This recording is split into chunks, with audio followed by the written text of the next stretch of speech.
9.9. Y hace algunos meses leíamos cómo India se había convertido prácticamente en la fábrica de directores ejecutivos del Silicon Valley. Pero ¿cuáles son quizás en este momento esas nacionalidades, esos países que están preparando a más personas en el mundo de la tecnología o de las profesiones que están dominando el universo? Para hablar de ese tema, saludamos a Francisco Antonio Cova, industriólogo y profesor universitario en la Universidad Católica Andrés Bello. Bienvenido, Francisco, ¿cómo estás? Bienvenido, Hola. un gusto conversar contigo y Hola. recibirte además en el estudio. Muchísimas gracias a ustedes por la invitación. Cuando estamos haciendo esta radiografía del mundo empresarial, ¿qué hacen esos países que terminan sacando a los CEOs, a los CFOs y todas esas siglas que para muchos son incomprensibles, pero significan poder, estatus y dinero en el mundo? Sí, bueno, la verdad, mira, yo soy un fanático de la historia. O sea, yo creo que muchas cosas se explican con la historia. Y o sea, lo que estamos viendo hoy, o sea, lo que ustedes mencionan, que efectivamente vemos nacionalidades como la India, o personas de la India, en posiciones muy claves entre las organizaciones, eso hace parte de un proceso histórico también. O sea, recordemos que la India hace un siglo, ya casi un poquito más de un siglo, pertenecía a lo que era el Imperio Británico. Y a pesar de que la India pasó un proceso de descolonización política, económicamente no fue tan así. Económicamente el Imperio Británico continuó con sus intereses dentro de países como la India, y eso también daba como para, mira, o sea, la gente que está allá tiene que tener el conocimiento como para que el aparato productivo siga andando y yo comercialmente no lo sufra. Entonces, yo creo que muchas veces pensamos en esto como un hecho aislado, pero realmente yo lo veo también como un hecho social. O sea, yo creo que es social y económico, ¿no? O sea, en este momento es el conocimiento, o sea, el que es premiado para estar en estas posiciones. O sea, ese conocimiento quedó ahí y ese conocimiento en este momento es el que está poniéndose enfrente de estas organizaciones, en países como la India.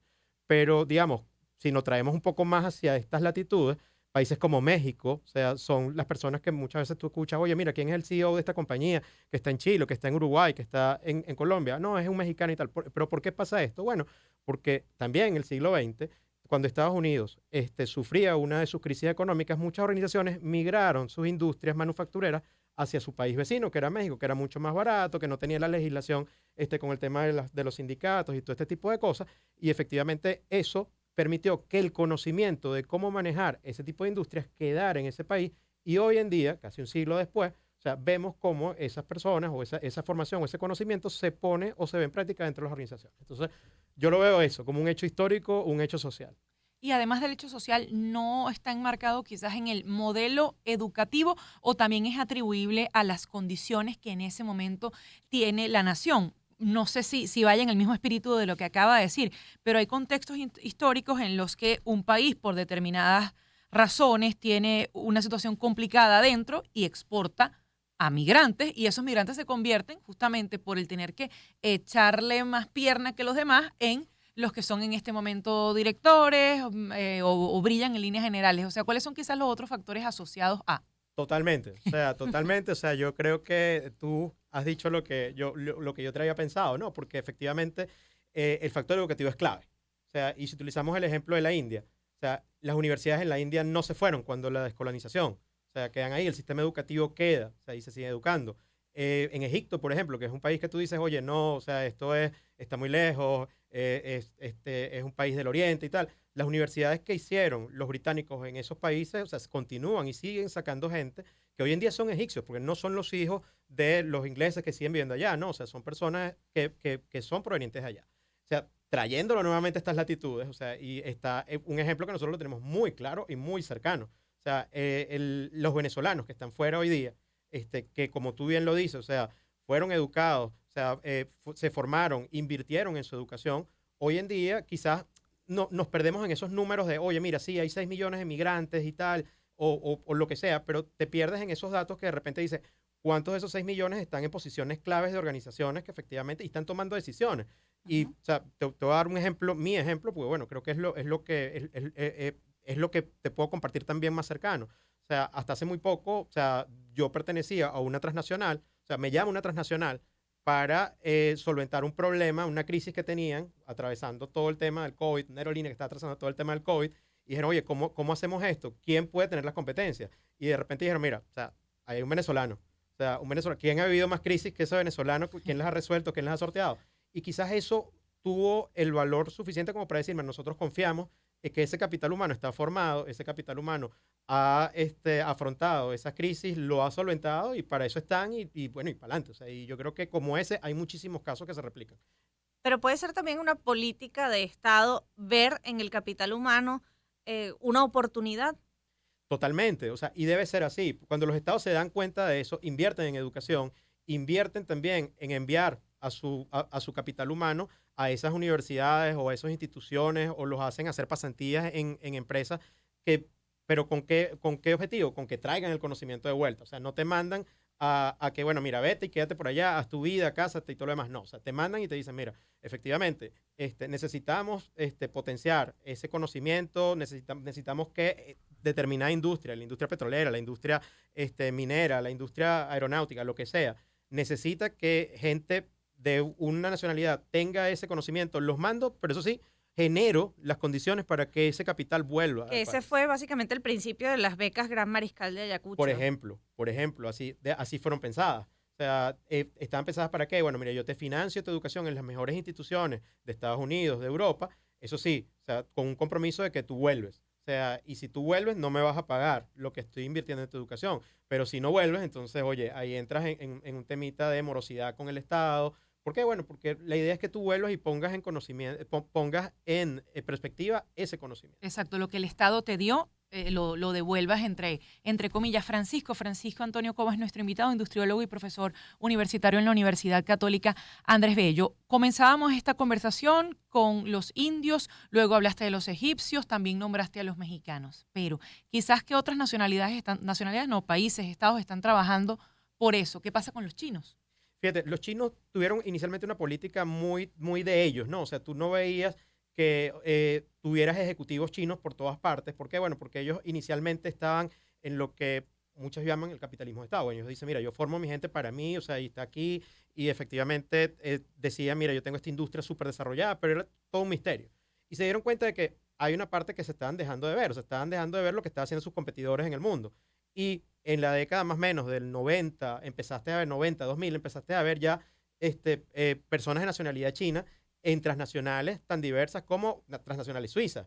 Y de repente esas personas empezaron a ver todo cómo lo hacía Occidente, que eran sus principales competidores en términos de toma de decisiones o en términos de, oye, mira, hacia dónde quieren crecer o hacia dónde van. No necesariamente esas personas vuelven a insertarse dentro de lo que es China, pero efectivamente es ya como que un primer acercamiento de ese mundo oriental que era desconocido, esa superpotencia que era desconocida internamente para el occidental y al mismo tiempo para ellos era una oportunidad también de ver qué están haciendo los occidentales en términos de desarrollo. ¿Cómo funciona el reclutamiento para esos cargos, esas posiciones de influencia?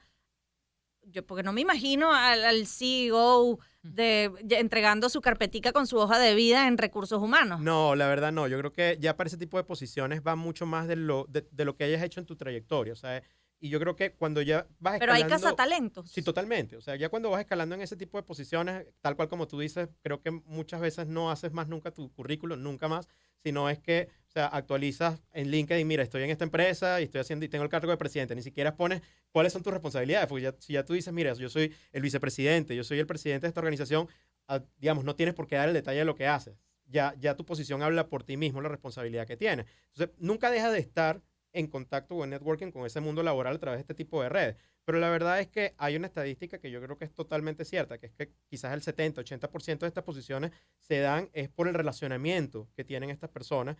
Y no es que un desconocido, no es que si yo no te conozco, entonces llegaste, mira, hay un desconocido y lo pusieron como presidente de esto. No, o sea, es una persona que efectivamente tiene una trayectoria, que alguien vio, que alguien conoció, que alguien investigó internamente y dijeron, mira, esta persona tiene las skills, o sea, las habilidades para venirse a liderar esta empresa durante este momento determinado. Hablabas de LinkedIn, de verdad, ¿cuánto funciona LinkedIn en el mundo y en Venezuela? Aterrizamos primero en Venezuela y luego internacionalmente. Fíjate, a ver, yo creo que en Venezuela se da un fenómeno y es que cada vez más se están viendo estos trabajos parciales o trabajos compartidos, ¿no? O sea, entonces, ya quizás las personas no se ven trabajando 8 horas en una oficina y entonces tú dices, bueno, pero ¿para qué entonces yo voy a utilizar una red como esta, porque una red como esta da como para ese tipo de trabajo, y eso es un error. O sea, realmente yo creo que en LinkedIn, o sea, yo me meto en LinkedIn a ver qué, o sea, cada vez que tengo una búsqueda, cada vez que tengo que hacer algo de esto, me meto en LinkedIn y veo quién está en esta empresa, quién está en esta otra. O sea, realmente, si no estás ahí, probablemente te estás perdiendo de una gran oportunidad de que te vean. Y lo otro es que sí, yo creo que cada vez más los jóvenes se han dado cuenta, porque creo que hubo una generación que dijo, no, yo no quiero insertarme en el mundo laboral, yo quiero ser youtuber, yo quiero ser Ujú. instagramer, yo quiero hacer este tipo de cosas, pero se dan cuenta de que eso es efímero y que realmente, oye, sí vale la pena como tener ese backup de estar en el mundo laboral. Entonces, se han dado cuenta y se va rescatando. Eso yo creo que está pasando en Venezuela. O sea, ¿qué pasa en el mundo? O sea, yo creo que cada vez más los trabajos globales se están multiplicando y cada vez más vas a ver personas trabajando desde Caracas para una organización en México, para una organización en Filipinas, para una organización en Estados Unidos, en Europa. ¿Por qué? Bueno, porque esas organizaciones ofrecen un trabajo que si tú puedes estar desde tu casa, lo puedes hacer, le puedes dedicar 4 horas y yo no tengo por qué absorber los gastos laborales de esa persona en mi país, bueno, chévere, trabaja y es un acuerdo de pago que ni siquiera es un contrato de trabajo internacional, simplemente es hazlo y yo te pago. Y la buena noticia es que si bien hay estados que no tienen esas políticas públicas de apostar al capital humano, hay oportunidades en todos lados para hacerlo por cuenta propia, es decir, apostar a la formación, sobre todo en universidades o centros de estudio que tienen reconocimiento internacional. Así es, o sea, y yo creo que cada vez más ustedes lo deben estar escuchando. Gente que se había ido del país y de repente regresa y se queda. Entonces, ¿pero por qué se queda? Bueno, porque su trabajo es un trabajo remoto. O sea, que puede ser desde acá, entonces que prefiere estar acá con su familia, y que igual mantiene de alguna manera algún tema laboral con alguna empresa afuera. Y que si lo pierde, entonces ya sabe cómo llegar a otro tipo de trabajo remoto. Y yo creo que eso no es, o sea, no es nada más a Venezuela. Yo creo que eso está pasando en el mundo y cada vez más los estados van a tener que prestar su atención a, oye, mira, o sea, si yo no regularizo esto, cada vez, o sea, yo no voy a saber quién está trabajando y quién no. Francisco, muchísimas gracias por haber venido al estudio a compartir eso que está haciendo que el mundo gire, eso que hace que algunos países tengan al mayor número de directores ejecutivos de puestos importantes en las empresas que están moviendo al mundo. Francisco Cobas, industriólogo y profesor de la Universidad de Católica Andrés Bello. Muchísimas gracias a ustedes por la invitación y bueno, nada, o sea, todo lo mejor para ustedes y para sus oyentes. Igual para usted. Vamos a las 9:35 a escuchar.